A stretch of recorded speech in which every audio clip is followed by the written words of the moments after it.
कुल मिला के अभी तक एसजीएक्स निफ्टी के संकेत पॉजिटिव हैं और ये 5 अंकों की बढ़त के साथ ट्रेड कर रहा है। लेकिन एक खबर है, कोरेक्स कफ सिरप को लेकर बंद करने का फैसला फाइजर ले रही है।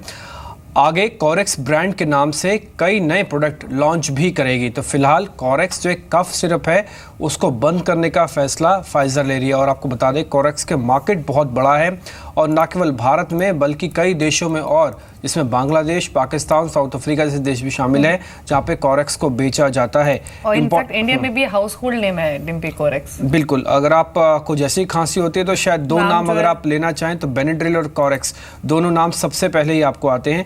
लेकिन इसके अंदर जो अल्कोहल की मात्रा रहती है 100 mg के अंदर, वो करीब 100 ml के अंदर वो 8 mg होती है। तो यूजली कोरेक्स इसका जो यूज़ है वो गलत तरीके से भी होने लगा था। ज़्यादातर कफ सिरप्स का ये एक प्रॉब्लम रहती थी, प्रिस्क्राइब्ड ये दवा बन गई थी। लेकिन उसके बावजूद अब कंपनी खुद से फैसला ले रही है कि कोरेक्स कफ सिरप को ये बंद किया जाए और ये फाइजर के लिए एक बड़ा फैसला हो सकता है। नो डाउट आज इस पर असर ज़रूर देखने को मिलेगा और न केवल आज, हो सकता है 2-3 दिन के लिए होगा। हालांकि इसको हेज करने के लिए कंपनी ये भी बयान दे रही है कि कोरेक्स के साथ, कोरेक्स के नाम से ही वो कुछ एक और प्रोडक्ट भी लॉन्च कर सकती है। तो ये बड़ा इंपॉर्टेंट होगा मार्केट इसको आज कैसे लेता है। लेकिन अपने आप में बड़ी खबर है और इसका असर ज़रूर आप पड़ता हुआ दिखेगा। हरी, आप ये जो फाइजर को लेकर अभी खबर हम पढ़ रहे हैं, कोरेक्स कफ सिरप को लेकर, ये अपने आप में एक बड़ा फैसला है कंपनी के लिए। शायद इसको हेज करने के लिए कंपनी कोरेक्स का ब्रांड वैल्यू नहीं छोड़ना चाहती, इसलिए ब्रांड से ही दूसरे प्रोडक्ट को लॉन्च कर रही है। आपकी फर्स्ट रिएक्शन क्या है सर? देखिए, ये एक नॉर्मल स्ट्रेटजी काफी कंपनीज करते हैं, बिकॉज ये जो कफ सिरप्स है, आई थिंक इनके अल्कोहल कंटेंट पे काफी ग्लोबली एक चर्चा चल रहा है और माना जाता है कि शायद ग्लोबली कफ सिरप्स पे अल्कोहल कंटेंट काफी ज्यादा है, which is not permitted as per the normal medical prudence. Normally इसमें होता है कि आप जब एक ब्रांड एक सर्टन टेस्ट से एसोसिएट हो जाता है तो वही ब्रांड को आप डाइल्यूट करेंगे तो वो ब्रांड भी डाइल्यूट हो जाता है। So normally what companies do is they probably launch lower alcohol cough syrup in a new brand name. और मेरे ख्याल से it's a very normal strategy और मैं मानता हूं कि ओवर अ लॉन्गर पीरियड कोई खास इंपैक्ट कंपनी में नहीं पड़ना चाहिए। जी, हालांकि कंपनी ने खुद कहा है कि कोरेक्स ब्रांड के मद्देनजर वो कई प्रोडक्ट्स लॉन्च करेंगे और जो पहला प्रोडक्ट होगा वो दिसंबर में ही लॉन्च किया जाएगा और उसके बाद नेक्स्ट ईयर कुछ और प्रोडक्ट्स कंपनी इसी ब्रांड के तहत लॉन्च करेगी। फाइजर पर आज का रिएक्शन इंपॉर्टेंट रहेगा। लेकिन अब बात करते हैं ट्रेड की, यानी 3 मिनट में 10 स्टॉक्स कौन से हैं जो कि आज इंट्राडे में आपको फायदा पहुंचा सकते हैं। रजत से जान लेते हैं, बताइए रजत। जी बिल्कुल, मीडिया एंटरटेनमेंट सेक्टर यहाँ पर काफ़ी स्ट्रांगली खरीदारी देखने को मिल रही है। ए के प्रभाकर आईडीबीआई कैपिटल से ये मानते हैं कि जी एंटरटेनमेंट, हमारे ग्रुप में कंपनी, मैं डिस्क्लोजर पहले दे दूं, पर जी एंटरटेनमेंट में खरीदारी की राय है आईडीबीआई कैपिटल की और वो मानते हैं कि ये जो ट्रेड है ये आपको 478 तक के टारगेट्स रखने चाहिए, 449 का एक स्टॉप लॉस रखना होगा। और एंटरटेनमेंट सेक्टर ऐसे में मीडिया सेक्टर काफ़ी बस कर रहा है। इसी क्षेत्र से यूएफओ मूवीज़, देखिए बहुत ज़्यादा बीटन डाउन स्टॉक है, लेकिन नेशनल स्टॉक पर जिस तरह की वैल्यूएशन कोड कर रहे हैं तो वैल्यू के लिहाज से काफ़ी स्ट्रॉग है। और इंटरडे पर्सपेक्टिव से अगर आप खरीदते हैं, आईडीबीआई कैपिटल का मानना है कि यूएफओ मूवीज़ पे 463 तक के टारगेट्स देखने को मिल सकते हैं और 437 का स्टॉप लॉस इस ट्रेड पे लगाना होगा।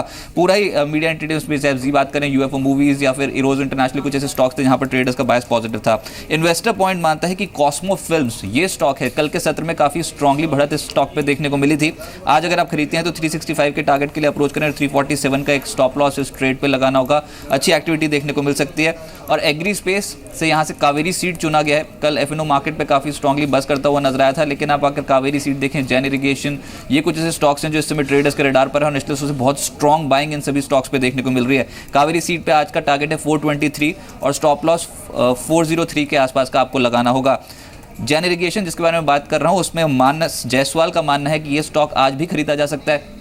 कल लेटर हाफ में बहुत स्ट्रांगली खरीदारी इस स्टॉक पे देखने को मिली थी, तो डे हाई के आसपास क्लोज होता हुआ नजर आया था। आज खरीदते हैं तो 96 तक के टारगेट्स के लिए अप्रोच करें, 86 का एक स्टॉप लॉस इस ट्रेड पे आपको रखना होगा। और इंजीनियर्स इंडिया लिमिटेड, ये एक और स्टॉक है जो कल लेटर हाफ में बहुत स्ट्रांगली खरीदारी होती नजर आई थी और यहाँ पर भी डे हाई की क्लोजिंग थी कल के सत्र में। आज खरीदते हैं तो एक मोमेंटम कॉल होगी जिसमें आपको स्ट्रिक्टली अपने स्टॉप लॉसेस को प्लेस करना है 287 पे और टारगेट 303 तक के एक्सपेक्ट कर सकते हैं। अच्छी एक्टिविटी देखने को मिल सकती है। अब चॉइस ब्रोकिंग रेडार पर है वेल्स वेल्सपन इंडिया, देखिए बहुत समय बाद इस स्टॉक में नेस्ले से कुछ एक्टिविटी देखने को मिली है और वेल्सपन इंडिया जिस तरीके से प्रदर्शन कर रहा है, ये स्टॉक अभी टेक्निकली काफ़ी आकर्षक हो चुका है। खरीदारी करते हैं तो 68 तक के लक्ष्य के लिए आप अप्रोच कर सकते हैं और 62 का एक स्टॉप लॉस इस ट्रेड पे लगाना होगा, अच्छी तेजी बन सकती है। और इरोज इंटरनेशनल एक और स्टॉक जिसके बारे में मैं शुरुआत में बात कर रहा था, ये भी चॉइस ब्रोकिंग के रडार पर है। आज के लिए जब खरीदारी करते हैं तो टारगेट रखें 175 का, स्टॉप लॉस 162 का इस ट्रेड पे आप लगाकर चलें।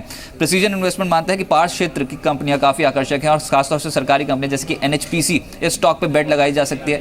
अच्छा ट्रेड बनता हुआ नजर आएगा। 29.4 के टारगेट के लिए अप्रोच करें, 27 का एक स्टॉप लॉस लगाना होगा। और कल भी NHPC, पावर ग्रिड जैसे स्टॉक जो थे वो काफ़ी एक्टिविटी शो कर रहे थे। और एक स्टॉक है BEL, कल के सत्र में ज़बरदस्त तेजी थी, लगभग 6% के आसपास की क्लोजिंग बेसिस पे रिटर्न देता हुआ नजर आया। अब खरीदते हैं तो 1420 के टारगेट के लिए आप अप्रोच कर सकते हैं और स्टॉप लॉस 1350 का लगाना होगा। कल स्टॉक में भी काफ़ी स्ट्रांगली एक्यूमुलेशन देखने को मिली थी और 6% के आसपास के रिटर्न थे, लेकिन अब मोमेंटम जनरेट होता है तो इसको 14-20 तक के लक्ष्य के लिए अप्रोच कर सकते हैं स्टॉक।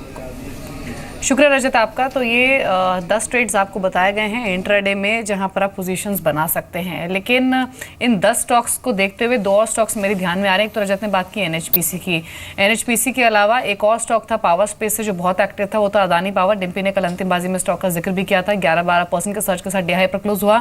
और साथ ही EIL का जिक्र किया जो कि डेरिवेटिव्स में एक्टिव रहा है। एक और स्टॉक जो एक्टिव रहा पिछले 2-3 सेशंस में वो था जैन इरिगेशन। इन दोनों पर राय ले लेते हैं। सुब्रत, जैन इरिगेशन और अदानी पावर दोनों पर आपकी राय क्या है?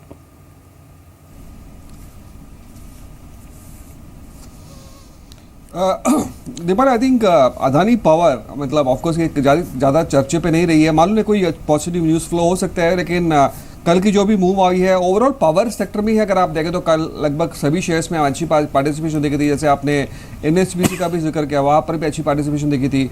तो आई थिंक ओवरऑल पावर पे कहीं ना कहीं बाइंग आ रही है, लेकिन मेरा मानना है कि शायद यहाँ पर जहाँ तक अदानी पावर का सवाल है, एक 28.5 यहाँ तक जाने की संभावना आई थिंक यहाँ पर एक 200 DM है। और जहाँ तक जैन इरिगेशन का सवाल है, ये काफ़ी